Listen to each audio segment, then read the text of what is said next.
Well, welcome back to Chapter 3, Section 7, Solving Equations Involving Absolute Value. This is the last section in the chapter, and it's a different type of an equation, but we're going to use what we learned in the last section to help us with this. First thing, quick reminder, what is an absolute value? The absolute value, remember, is the distance from 0 to the number on the number line.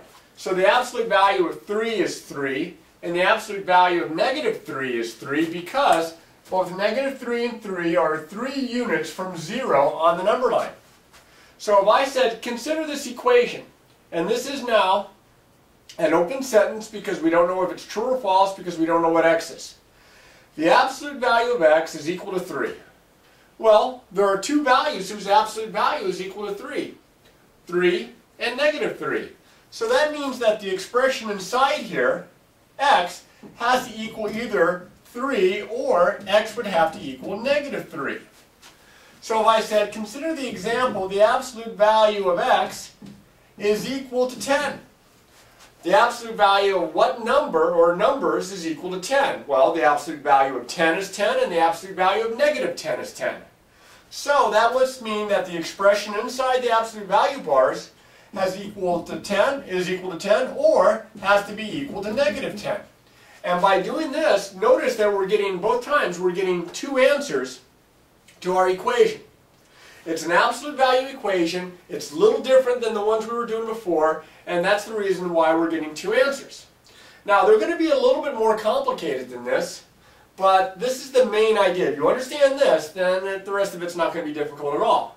Remember, we find that values that this expression has to equal whose absolute value is 10, whose absolute value is 3. It's what the expression is equal to. So I'm going to change the expression a little bit. Over here, I'm going to write the absolute value of x minus 3 is equal to 7. Now in this case, it's not just the variable, it's the variable minus 3. Now we can't start solving for x by adding 3 to both sides because this is inside absolute value bars. The only time that we could add 3 to both sides is if the absolute value bars aren't there.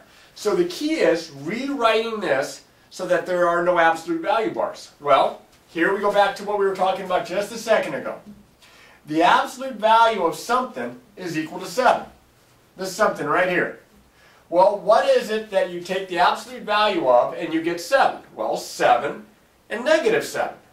The absolute value of 7 is 7, the absolute value of negative 7 is 7. That means that this expression inside, x minus 3 has to equal 7, or x minus 3 has to equal negative 7. The entire expression inside the absolute value, I said equal to 7, I said equal to negative 7. And there are, well, not yet, but this is where I'm going to get my two answers. I have two very simple equations to solve, just like the equations that we had in Section 6. My variable is x, there's a 3 being subtracted, I'll do the inverse of subtracting 3, I'll add 3, and I have to do that to both sides, and I get x is equal to 10. And then over here, I'm going to add 3, because again I'm solving for x, to get rid of the minus 3, I'll add 3, and I get x is equal to negative 7 plus 3 is negative 4. Now I'm not saying that the absolute value of 10 is 7 or the absolute value of negative 4 is 7. I'm saying that if I plug these numbers in, check my work, if I plug these numbers in, it will make the expression inside the absolute value bars either 7 or negative 7.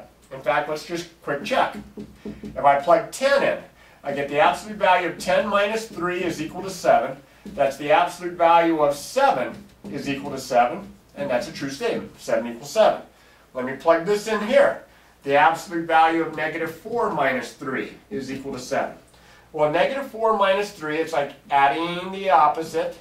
That's the absolute value of negative 7, and the absolute value of negative 7 is 7.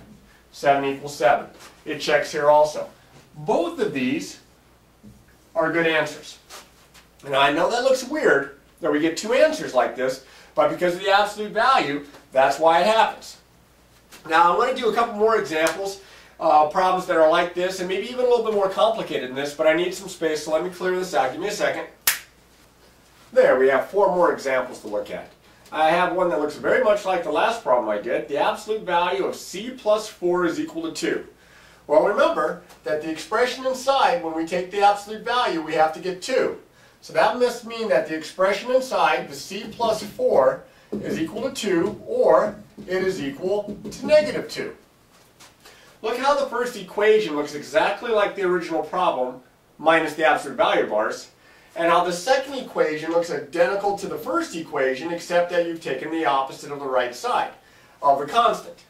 Well, now these are my two equations that I'm going to solve here. I'm going to have to subtract 4 to get rid of the plus 4. So I'll subtract 4 from both sides.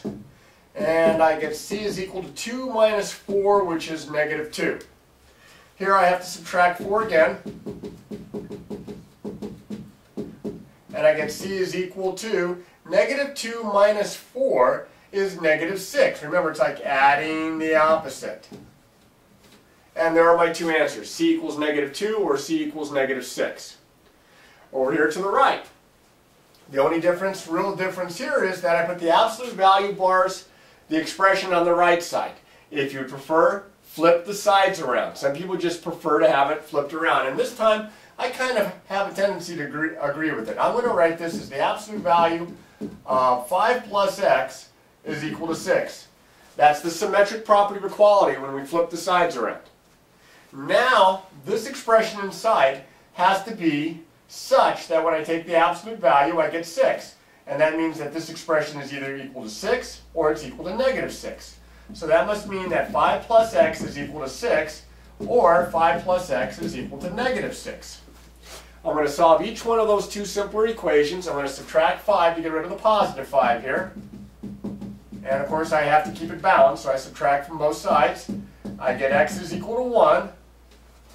And then over here I'm going to subtract 5 from both sides. Careful with your arithmetic here. You can see why it's important to know how to add, subtract, multiply, and divide positive and negative numbers. This is a non-traditional subtraction. Think of it as adding the opposite. This is negative 11. And those are my two answers. Down here, it's a little bit different. The absolute value expression is on the left, but there's an extra term here. So you must first isolate the absolute value. Remember that. Isolate the absolute value expression. I've got to get rid of the minus 4. To get rid of a minus 4, I'm going to add 4 to the whole thing, both sides. See, there's the original left side, and then I'm going to add 4 to it. Then I write the original right side, and I add 4 to it. Now these are going to cancel, and I get the absolute value of m plus 5 is equal to 22. This problem looks a whole lot like this problem. Now, this expression has to be 22 or negative 22. Those are the only two numbers whose absolute value is 22. So that means m plus 5 is equal to 22 or m plus 5 is equal to negative 22. I'm going to subtract 5 from both sides. And I get m is equal to 17. Over here I'm going to subtract 5 from both sides. And I get m is equal to negative 22 minus 5. Again, like adding the opposite, that's negative 27. And those are my two answers, 17 and negative 27. Sometimes, to these kinds of problems, they write the answers as a solution set. So you may see answers to these kinds of problems written like this. Here, let me clear a spot. They'll put a brace, 17 and negative 27, and then the other brace. Not always. Sometimes they write their answers out this way. I would accept either. The one over here on the right, it's a little different. A couple reasons. It's got an extra term being combined with the absolute value, and again, the absolute value, like the problem above it, is on the right side. So again, I'm going to go ahead and switch the sides, and I can do that because of the symmetric property of equality. I know you're getting tired of hearing me say that, but it's important to remember these names. I'm going to isolate the absolute value by getting rid of the plus 9. So the absolute value of x minus 4 plus 9, I have to get rid of the plus 9. I'm going to subtract 9. Both sides. I subtract 9 from the left. I subtract 9 from the right. I get the absolute value of x minus 4 is equal to 3 minus 9, which is negative 6. Now, I have to find what numbers have an absolute value that's equal to negative 6. I hope you understood that. I have to find what numbers whose absolute value, which is always positive or 0, is equal to negative 6. Well, that can't happen. The absolute value of something can't be a negative 6. That means there's no solution. This is a contradiction. You can write out no solution, or if you want to get fancy, you can use this symbol, which is a 0 and a slash through it. That symbol stands for the empty set. The empty set. This symbol right here. This is the empty set. And since I write my answers as a solution set, this says that my solution set is empty. There are no answers. So it's just another way to write it. All right. Look through these. Make sure you understand the steps. And then, of course, give the problems a try. And then remember, practice, practice, practice.